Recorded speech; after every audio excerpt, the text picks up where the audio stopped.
Hi everyone, నేను మీ పవన్ని. ఈరోజు మన రివ్యూలో ఇల్లంగ రామ్ డైరెక్షన్లో వచ్చిన Vaibhav and Sunil Kammareddy lead role చేసిన పెరుసు అనే తమిళ మూవీ గురించి చెప్తున్నాం. సో ఈ మూవీ గురించి చెప్పుకునేప్పుడు ఫస్ట్ మనమైతే డైరెక్టర్ గురించి చెప్పుకోవాలి. ఇల్లంగ రామ్ ఈ మూవీ డైరెక్టర్. సో అసలు ఈ పాయింట్ ఎలా వచ్చింది ఐడియా, అండ్ ఈ పాయింట్ని ఇది ఒక చిన్న పాయింటే అండ్ సిల్లీ పాయింటే అనిపిస్తుంది. అండ్ అయితే మొత్తం స్టోరీ పాయింట్ చెప్తే కొంచెం బూతులాగా అనిపిస్తుందండి. సో ఎందుకంటే it is a dark and adult comedy movie. So ఈ పాయింట్ సిల్లీగా అనిపించినా ఈ generates 2 hours hilarious and serious comedy scenes ఈ మూవీలో. సో ఈ ఐడియాకి మాత్రం మనం ఒక హ్యాట్స్ ఆఫ్ చెప్పాలి డైరెక్టర్కి. అయితే ముందుగా it's a adult comedy entertainer అని చెప్తున్నా, అండ్ ఫ్యామిలీ ఎంటర్టైనర్ అని కూడా చెప్పుకోవచ్చు. బట్ ఫ్యామిలీ అంతా కలిసి ఒకేసారి మూవీ చూడడానికి అయితే కొంచెం ఇబ్బంది పడవచ్చు. ఫ్యామిలీలో ఒక్కొక్క మెంబరు సపరేట్ చూస్తే మాత్రం దే విల్ ఎంజాయ్ అలాట్ ఈ మూవీ.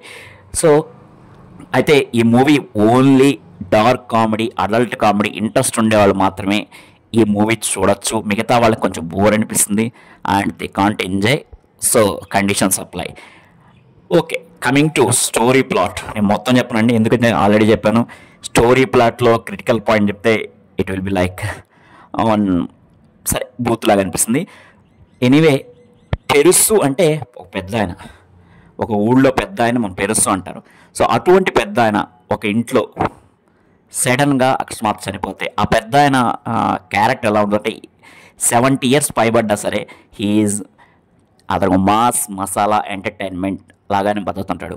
సో అటువంటి పెద్ద ఆయన సడన్గా చనిపోతే తనకిద్దరు కొడుకులు అండ్ కోడళ్ళు వీళ్ళందరూ ఉన్న ఒక ఫ్యామిలీ. అండ్ చనిపోవడమే కాదు, చనిపోయిన తర్వాత ఆ బాడీలో అన్ని పార్ట్లు చనిపోయినా ఒక పార్ట్ మాత్రం ఇంకా సజీవంగానే ఉంటుంది. సో ఇది చూసి వాళ్ళు షాక్ అవుతారు ఫ్యామిలీ మెంబర్స్. సో ఇది బయట తెలిస్తే ఊర్లో పరువు పోద్దని భయపడతారు కూడా. సో ఇటువంటి సమయంలో ఇటువంటి ప్రాబ్లంతో ఇటువంటి కన్ఫ్యూజన్ తోటి వాళ్ళు ఆ పెద్దానికి ఎలా అంత్యక్రియలు చేశారు, అసలు ఆ విషయం ఊరి జనాలకు తెలిసిందా లేదా అనేదే సినిమా పాయింట్. సో ఆ పాయింట్లో ఉండే మ్యాజిక్ ఏంటో సినిమా చూస్తే తెలుస్తుంది. నెక్స్ట్, ఈ మూవీలో ఫస్ట్ హాఫ్ అయితే చాలా బాగుంటుంది. ఫస్ట్ హాఫ్ ఆ కన్ఫ్యూజను, ఆ విషయాన్ని, ఆ సీక్రెట్ని దాచిపెట్టడం కోసం ఫ్యామిలీ మెంబర్స్ పడే తపన, కన్ఫ్యూజను, అది తెలియకుండా పక్కింటి వాళ్ళకి ఎవరికి తెలియకుండా కన్ఫ్యూజను, ఈ ప్రాసెస్లో ఒక్కొక్క క్యారెక్టర్ ఎంటర్ అవుతుంటుంది మూవీలోకి.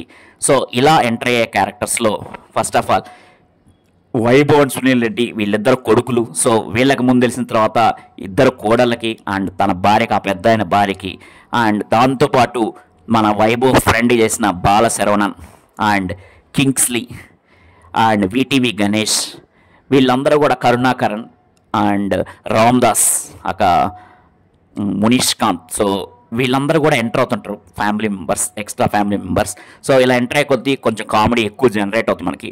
సో కామెడీ వైజ్గా ఇంట్లో వాళ్ళే కాకుండా ఈ ఎక్స్ట్రా క్యారెక్టర్స్ వల్ల కూడా కామెడీ అయితే చాలా జనరేట్ అయింది. ఫస్ట్ హాఫ్ అయితే చాలా బాగుంటుంది కామెడీ కూడా. అండ్ నెక్స్ట్, ఇక్కడ మెయిన్గా మనం చెప్పుకోవాల్సింటే ఈ మూవీ చూస్తుంటే ఒక శవాన్ని ఇంట్లో పెట్టుకొని ఈ కథ అంతా ఎలా నడిపారు. అండ్ ఈ సీన్ చూస్తుంటే, ఈ ప్రతి సీన్ చూస్తుంటే చాలా న్యాచురల్గా ఉంటుంది. అండ్ ఏ క్యారెక్టర్ కూడా ఏదో సినిమాటిక్గా ఏదో సినిమా కోసం చేస్తున్నాం అనే ఫీలింగ్ అయితే మనకు రాదు. చాలా న్యాచురల్గా, పర్టికులర్గా వైభవ్ అండ్ సునీల్ వీళ్ళిద్దరైతే అన్నదమ్ములుగా అయితే చాలా న్యాచురల్గా యాక్ట్ చేశారు. మనకి తాగుబోతుగా, పర్టికులర్ వైభవ్ అయితే తాగుబోతుగా అయితే చాలా న్యాచురల్గా అసలు నటిస్తున్నట్టు అనిపించదు, అంత క్లవర్గా ఈ యాక్టింగ్ చేశాడు. సో వాళ్ళ యాక్టింగ్ మనకి ఎవరిది యాక్టింగ్ చూస్తున్నట్లేదు, నిజంగానే ఆ ప్రాబ్లం ఫేస్ చేస్తే ఎలా ఉంటుందో, ఆ ఫ్యామిలీ మెంబర్స్ పరిస్థితి ఎలా ఉంటుందో అది డైరెక్ట్గా మనం చూస్తున్నట్టు అనిపిస్తుంది. సో సెకండ్ హాఫ్కి వచ్చేప్పటికి యాక్చువల్గా ఇటువంటి ఒక శవాన్ని ఇంట్లో పెట్టుకొని అంత్యక్రియల వరకు మేనేజ్ చేయడం maximum we can generate 1.5 hour story. But అది అంతకు మించి వచ్చిందంటే ఆటోమేటిక్గా రిపీట్గా అదే క్యారెక్టర్ని చూస్తూ రిపీట్ సీన్స్ చూస్తూ కొంచెం బోర్ అనిపిస్తుంది. అదే ప్రాబ్లం ఇవి కూడా వచ్చింది, కొంచెం సెకండ్ హాఫ్ కొంచెం బోర్గా అనిపిస్తుంది మనకి. అయితే మరీ పరమ బోరేం కాదు, చూడలేంత కాదు, బట్ కొంచెం రిపీటెడ్ సీన్స్, రిపీటెడ్ క్యారెక్టర్స్ రావడం వల్ల కొంచెం బోర్ అనిపిస్తుంది. అండ్ పిక్చరైజేషన్, ఫోటోగ్రఫీ ఇవన్నీ బాగానే ఉన్నాయి, న్యాచురల్గా ఉంటాయి. అండ్ లాస్ట్లో క్లైమాక్స్లో జనరేట్ అయ్యే ఫన్ కూడా చాలా బాగుంటుంది.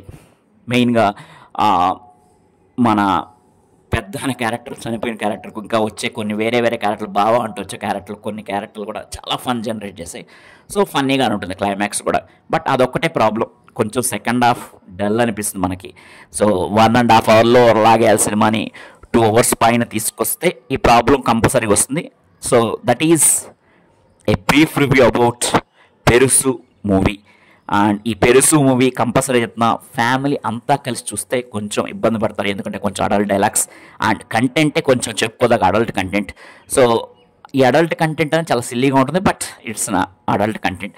సో ఫ్యామిలీ అంతా కలిసి చూడలేరు కానీ, బట్ విడివిడిగా ఇండివిజువల్ మనకైతే ఎవరికైతే అడల్ట్ కామెడీ ఇష్టం వాళ్ళైతే కంపల్సరీ ఎంజాయ్ చేస్తారు. సో ఈ మూవీని అయితే నెట్ఫ్లిక్స్లో స్ట్రీమింగ్ అవుతుంది, ఒకసారి లుక్ వేసేయండి మీరు.